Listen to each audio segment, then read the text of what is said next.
السلام علیکم ورحمۃ اللہ وبرکاتہ۔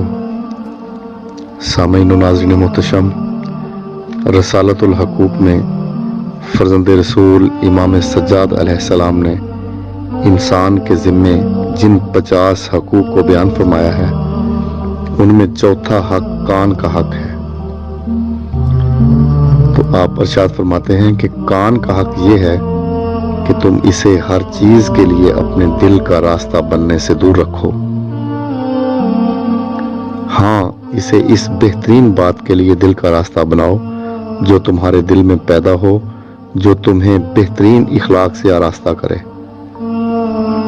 کیونکہ کان دل کا راستہ ہے اور کان ہی خیر یا شر کو دل تک پہنچاتا ہے، اور طاقت و قوت صرف خدا کی ہے۔